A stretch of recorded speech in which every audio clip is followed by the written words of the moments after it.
It's not so much about us being the teachers or sort of dictating to people what they should be doing and what yoga is, but we're just here really facilitating people doing their practice. It's just a space where people can come and learn the Ashtanga practice, and we're there holding a space for people to come. That's basically it.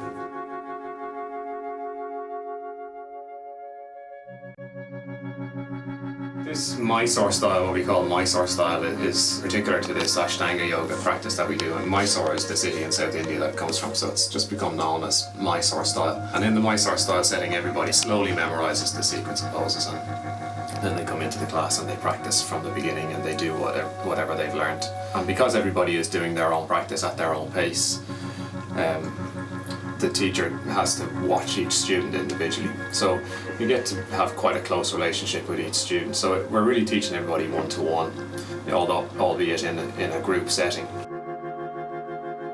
Teacher Patabi Joyce used to say, if you practice, all is coming.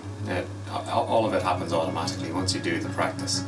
So there are lots of limbs to yoga, and the asanas that we do, the poses, are just one aspect of that. Ashtanga means 8 limbs, so there's 8 limbs of yoga, and the asanas are just one. This is only the tip of the iceberg.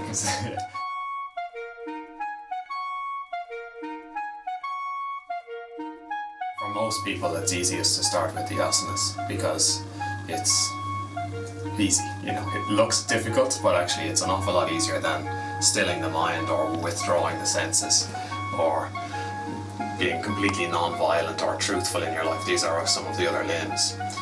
So most people start with the asanas. Because we all have a body, we can all do something with it.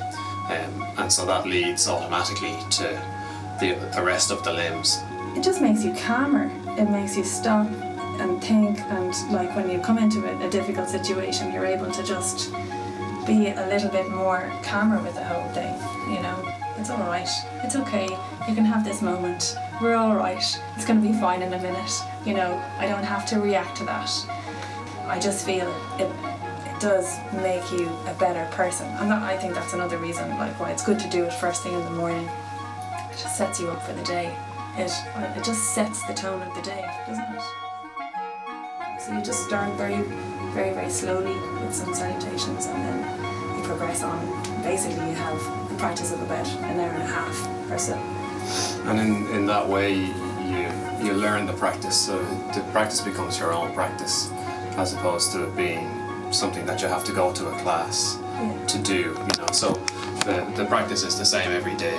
Because the students have memorized it and internalized it, after a while, when they don't have to think about what's coming next in the sequence and what movement is coming next, it becomes like a moving meditation. That's when it's really beautiful.